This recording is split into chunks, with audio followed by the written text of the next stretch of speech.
Hi all, welcome to learn and grow academy. ഇപ്പോൾ ഇന്ന് നമ്മൾ ഡിസ്കസ് ചെയ്യാൻ പോകുന്നത് 4 modules of learning a language എന്നുള്ള ടോപ്പിക്കാണ്. ഇതിൻ്റെ ഒരു പ്രാധാന്യം വരുന്നത് എവിടെയെന്ന് ചോദിച്ചാൽ, നമ്മളിൽ പലരും ഒരു വർഷവും 2 വർഷമൊക്കെ പല പല അക്കാഡമിയിലായിട്ടും ഇംഗ്ലീഷ് പഠിക്കാനായിട്ട് ചെലവാക്കുന്നുണ്ട്. നമ്മൾ ഓരോ അക്കാഡമിയിൽ ചെല്ലുമ്പോഴും കുറേ ടെക്സ്റ്റ് ബുക്സും നോട്ട് ബുക്സും കുറേ ഗ്രാമറും റൂൾസും ഒക്കെ പഠിക്കാറുണ്ട്. പക്ഷേ എങ്കിലും നമ്മൾ ഉദ്ദേശിക്കുന്ന ഒരു ലെവലിലേക്ക് നമ്മുടെ ഒരു പ്രൊഫഷ്യൻസിനെ കൊണ്ടുവരാൻ പറ്റുന്നില്ല.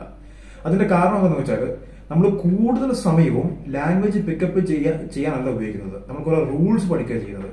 അപ്പൊ പ്രസന്റ് ടെൻസ് എങ്ങനെ ഉപയോഗിക്കണം, പാസ്റ്റ് ടെൻസ് എങ്ങനെ ഉപയോഗിക്കണം, ആക്റ്റീവ് വോയിസ് എന്താണ്, റിപ്പോർട്ട് സ്പീച്ച് എന്താണ്, അതിനെ കൺവേർട്ട് ചെയ്യുന്നത് എങ്ങനെയാണ് എന്നൊക്കെ കുറെ റൂൾസ് പഠിച്ചുകൊണ്ടിരിക്കുകയാണ് നമ്മൾ ചെയ്യുന്നത്. അപ്പോൾ റൂൾസ് പഠിച്ച് ഒരു എക്സാമിന് വേണ്ടി പ്രിപ്പയർ ചെയ്യുന്ന ഒരു മോഡിലാണ് നമ്മൾ വർക്ക് ചെയ്യുന്നത്.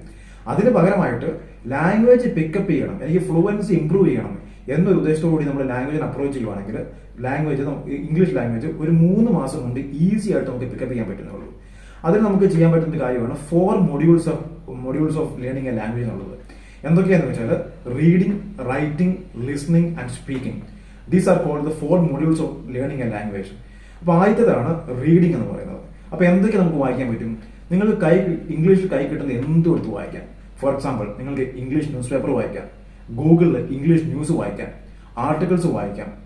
ഗൂഗിളിൽ ചെയ്യുവാണെങ്കിൽ ഒത്തിരി റിപ്പോർട്ട്സ് ഉണ്ട്, അപ്പോൾ റിപ്പോർട്ട്സ് വായിക്കാം. അങ്ങനെ നിങ്ങൾക്ക് ഇംഗ്ലീഷ് കിട്ടുന്നത് എന്തും വായിക്കാം. അപ്പോൾ ഇങ്ങനെ വായിക്കുമ്പോൾ നിങ്ങളൊരു കാര്യം ഓർക്കേണ്ടത്, വായിച്ച കാര്യങ്ങൾ മനസ്സിലാകുന്നുണ്ടോ ഇല്ലയോ എന്ന് വരിയിടേണ്ട ആവശ്യമില്ല. അതിനെപ്പറ്റി ചിന്തിക്കുക പോലും വേണ്ട. മനസ്സിലായാലും ഇല്ലെങ്കിലും നിങ്ങൾ വായിച്ചുകൊണ്ടേ ഇരിക്കുക. So you just keep reading whether or not you understand what you read. അതിന്റെ ഒരു ഉപകാരം അതിന്റെ ഒരു റീസൺ എന്താണെന്ന് ചോദിച്ചാൽ, നമുക്ക് പ്രൊഫഷ്യൻസി ഇംപ്രൂവ് ചെയ്യാനായിട്ടുള്ള കാര്യങ്ങളാണ് ആദ്യം ചെയ്യേണ്ടത്. അപ്പൊ ഈ ഗ്രാമർ പഠിക്കണം എന്നൊരു ചിന്ത ആദ്യം തന്നെ നമ്മൾ മനസ്സിൽ നിന്ന് ഡിലീറ്റ് ചെയ്ത് കളയുക. ഗ്രാമർ വേണ്ടെന്നല്ല ഞാൻ പറഞ്ഞത്, ഗ്രാമർ വേണം. പക്ഷെ ഒരു ആദ്യത്തെ പടി എന്ന നിലയിൽ ഗ്രാമർ ഭയങ്കര ബുദ്ധിമുട്ടാണ്, അതെനിക്ക് പഠിക്കാൻ സാധിക്കുന്നില്ല എന്നൊരു ചിന്ത അത് മനസ്സിൽ നിന്ന് കളയണം. അപ്പൊ റീഡിങ്, അതുകൊണ്ടാണ് ഞാൻ പറഞ്ഞത്, നമ്മൾ റീഡ് ചെയ്യുമ്പോൾ, വായിക്കുമ്പോൾ, whether you understand what you read or not is not a question, or it doesn't matter. You keep reading. മനസ്സിലായെങ്കിലും ഇല്ലെങ്കിലും you keep reading. അങ്ങനെ ആദ്യത്തെയാണ് റീഡിംഗ് എന്നുള്ളത്. രണ്ടാമത്തെയാണ് ലിസ്ണിംഗ്. എന്തൊക്കെ ലിസൺ ചെയ്യാൻ പറ്റും? നിങ്ങൾക്ക് യൂട്യൂബ് എടുക്കുക. യൂട്യൂബിൽ ഷോർട്ട് സ്റ്റോറീസ് ഉണ്ട്, ഇംഗ്ലീഷ് ന്യൂസ് ഉണ്ട്, ഡിബേറ്റ്സ് ഉണ്ട്, സ്പീച്ചസ് ഉണ്ട്, ഗ്രൂപ്പ് ഡിസ്കഷൻസ് ഉണ്ട്, കോൺവെർസേഷൻസ് ഉണ്ട്. അങ്ങനെ എന്തുണ്ട് നിങ്ങൾക്ക് ലിസൺ ചെയ്യാം. നിങ്ങൾ സ്മാർട്ട് ഫോൺ എടുക്കുക, യൂട്യൂബ് തുറന്നിട്ട് speeches in English, discussions in English, news in English, അങ്ങനെ എന്തും കൊടുത്തിട്ട് നിങ്ങൾ ലിസൺ ചെയ്യുക. അങ്ങനെ ലിസൺ ചെയ്യാൻ നേരത്ത് നിങ്ങൾ ഒരു കാര്യം ചെയ്തേക്കണം, ഒരു ഇയർഫോൺ വെക്കണം. ഇയർഫോൺ വെച്ചാൽ 2 ഗുണമുണ്ട്. ഒരു ഗുണം എന്താണെന്ന് വെച്ചാൽ, ചുറ്റിലുള്ളവരെ ശല്യപ്പെടുത്തേണ്ട ആവശ്യമില്ല. രണ്ടാമത്തെ ഗുണം എന്താണെന്ന് വെച്ചാൽ, ആ എല്ലാ സിലബിൾസും നിങ്ങൾക്ക് നല്ല ക്ലാരിറ്റിയോട് കേൾക്കാൻ പറ്റും. അപ്പോൾ ഒരു ഇയർഫോൺ വെക്കുക. ഇവിടെ ഞാൻ ആദ്യം പറഞ്ഞ പോലെ, വായനയുടെ കാര്യം പറഞ്ഞ പോലെ, ഈ കേൾക്കുന്ന സമയത്തും നിങ്ങൾക്ക് കേട്ടത് മനസ്സിലായോ ഇല്ലയോ എന്ന് നിങ്ങൾ വറിയിടാവേണ്ട ആവശ്യമേ ഇല്ല. Keep listening. അപ്പൊ ആദ്യം തന്നെ നിങ്ങൾ CNN BBC അല്ലെങ്കിൽ ഇംഗ്ലീഷ് മൂവീസ് ഒന്നും നോക്കാൻ പോകണ്ട. ഒത്തിരി ഇന്ത്യൻ ഇംഗ്ലീഷ് ന്യൂസ് ചാനൽസ് ഉണ്ട്. അപ്പൊ നമുക്ക് ആദ്യത്തെ 1 മാസം ഇന്ത്യൻ ഇംഗ്ലീഷ് വെച്ച് സ്റ്റാർട്ട് ചെയ്യാം. ഇപ്പൊ NDTV, times now, republic, News 18, ഇങ്ങനത്തെ കുറെ ഇന്ത്യൻ ഇംഗ്ലീഷ് ന്യൂസ് ചാനൽസ് ഉണ്ട്. അത് കുറെ എടുത്ത് കാണുക. പിന്നെ നിങ്ങൾക്ക് സ്പീച്ചസ് കാണാം, അങ്ങനത്തെ കേൾക്കാം, അത് കേൾക്കുക. അപ്പം റീഡിങ് ചെയ്യണം, ലിസൺ ചെയ്യണം. പിന്നെ അടുത്തതാണ് റൈറ്റിംഗ് എന്നുള്ളത്. നിങ്ങൾ എല്ലാ ദിവസവും ഒരു 5 പേജ് എന്തിനേലും പറ്റി എഴുതണം.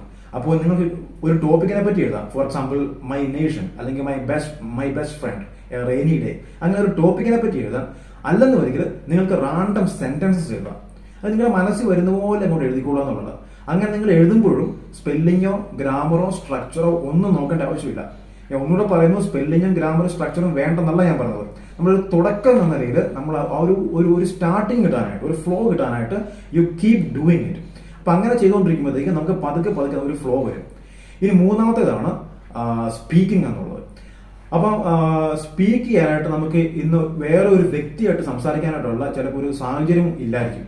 അപ്പൊ നമുക്ക് എന്ത് ചെയ്യാന്ന് വെച്ചാൽ, നമുക്ക് നമ്മളോട് തന്നെ സംസാരിക്കാം. അല്ലെങ്കിൽ you can think in English. അതായത് നിങ്ങൾക്ക് ഇംഗ്ലീഷിൽ ചിന്തിക്കാം. For example, it is 10 o'clock now, അല്ലെങ്കിൽ I am going to have lunch, it's a good day, today is Friday, tomorrow is Saturday. അങ്ങനെ നിങ്ങൾക്ക് മനസ്സിൽ വരുന്ന കുറെ റാൻഡം സെന്റൻസസ് വെറുതെ ചിന്തിച്ചുകൊണ്ടിരിക്കാം. അപ്പൊ ഈ 4 കാര്യങ്ങളും എല്ലാ ദിവസവും നിങ്ങൾ ചെയ്യണം. Reading, writing, listening, speaking. ഇത് റീഡ് ചെയ്യുമ്പോൾ നിങ്ങൾ ഒരു കാര്യം കൂടെ ചിന്തിക്കണം, പ്രത്യേകം ശ്രദ്ധിക്കണം. നിങ്ങൾ ഒച്ചത്തിൽ വായിക്കുക. അതായത് നിങ്ങൾക്ക് തന്നെ കേൾക്കാൻ പറ്റുന്ന ഒരു ഒച്ചയെ വായിക്കണം. അതിന്റെ ഗുണം എന്താണെന്ന് വെച്ചാൽ നമ്മുടെ വായും നാക്കും നമ്മുടെ തൊണ്ടയൊക്കെ ആ ലാംഗ്വേജുമായിട്ടൊന്നൊരു പരിചയത്തിൽ വരും. അതിനുവേണ്ടിയാണ് നിങ്ങൾക്ക് തന്നെ കേൾക്കാൻ പറ്റുന്ന ഒരു ഒച്ചയെ വായിക്കാൻ വേണ്ടി പറയുന്നത്. അപ്പൊ ഇങ്ങനെ റീഡിങ്ങും റൈറ്റിംഗും ലിസണിങ്ങും സ്പീക്കിങ്ങും നിങ്ങൾ നിരന്തരം ചെയ്തുകൊണ്ടിരിക്കുക. അപ്പൊ ഇങ്ങനെ ചെയ്യുമ്പോൾ ഒരു ഗുണമുണ്ട്. എന്താണെന്ന് വെച്ചാൽ ഇപ്പൊ ഫോർ എക്സാമ്പിൾ എനിക്ക് നിങ്ങളെ കുറച്ച് കൂടുതൽ മനസ്സിലാക്കണമെന്നുണ്ടെങ്കിൽ ഞാൻ എന്താണ് ചെയ്യേണ്ടത്? I must increase my association with you, and when I increase my association with you I get to know you more and more എന്ന് പറഞ്ഞതുപോലെ ഈ ലാംഗ്വേജുമായിട്ടുള്ള ഒരു അസോസിയേഷൻ നമ്മൾ ഇൻക്രീസ് ചെയ്യുവാണ്. അപ്പൊ അതിനുവേണ്ടിയാണ് റീഡിംഗ് റൈറ്റിംഗ് ലിസണിംഗ് സ്പീക്കിംഗ് നമ്മൾ ചെയ്യുന്നത്. അപ്പൊ അങ്ങനെ ഒരു എൻവയറമെന്റ് നമ്മൾ ക്രിയേറ്റ് ചെയ്യണം. അതായത് ഇംഗ്ലീഷ് ലാംഗ്വേജ് പഠിക്കാൻ കൺഡ്യൂസീവ് ആയിട്ടുള്ള ഒരു എൻവയറമെന്റ് ക്രിയേറ്റ് ചെയ്യുവാണ് നമ്മൾ ഈ 4 കാര്യങ്ങൾ ചെയ്യുന്നത്. ഇപ്പൊ ഫോർ എക്സാമ്പിൾ എനിക്ക് ബാസ്കറ്റ്ബോൾ കളിക്കണം. ബാസ്കറ്റ്ബോൾ കളിക്കണമെങ്കിൽ അതിന്റെ കുറെ റൂൾസ് ആൻഡ് റെഗുലേഷൻസ് പഠിച്ചാൽ മാത്രം പോരാ, അത് കളിക്കുന്ന ഗ്രൗണ്ട് ഞാൻ ചെയ്യണം, അവിടെ പ്രാക്ടീസ് ചെയ്യണം. അപ്പൊ നമ്മുടെ ഇംഗ്ലീഷ് ലാംഗ്വേജ് പ്രാക്ടീസ് ചെയ്യാനായിട്ടുള്ള ഒരു ഗ്രൗണ്ടാണ് ഈ റീഡിംഗ് റൈറ്റിംഗ് ലിസണിംഗ് സ്പീക്കിംഗ് എന്നുള്ളത്. അപ്പൊ ഈ 4 മൊഡ്യൂൾസും ദിവസവും ചെയ്യണം. ഒച്ചത്തിൽ വായിക്കുക, പിന്നെ ലിസൺ ചെയ്യുക, റീഡ് ചെയ്യുക, എന്നിട്ട് സ്പീക്ക് ചെയ്യുക. ഈ 4 കാര്യവും നിങ്ങൾ എല്ലാ ദിവസവും ഒരു 2 മണിക്കൂർ ഇത് ഈ 4 അരമണിക്കൂർ വെച്ച് സ്പെൻഡ് ചെയ്താൽ 1 മാസം കൊണ്ട് നിങ്ങൾക്ക് ഒരു ക്ലാസ്സും ഇല്ലാതെ തന്നെ ഒരു ടെറിഫിക് ഇമ്പ്രൂവ്മെന്റ് നിങ്ങൾക്ക് കാണാൻ പറ്റും. കാരണം നിങ്ങൾ അങ്ങനത്തെ ഒരു എൻവയറമെന്റിലാണ്. ഇപ്പൊ നന്നായിട്ട് മലയാളം പറഞ്ഞ എത്ര ഭായിമാരുണ്ട്, ബംഗാളീസ് ഇവിടെ ഉണ്ട്.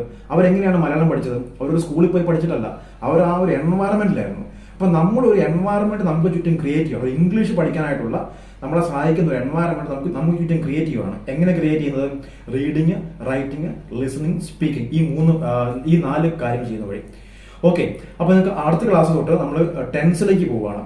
എന്താണ് ടെൻസ് എന്നുള്ളത്? Okay, by. ഷോ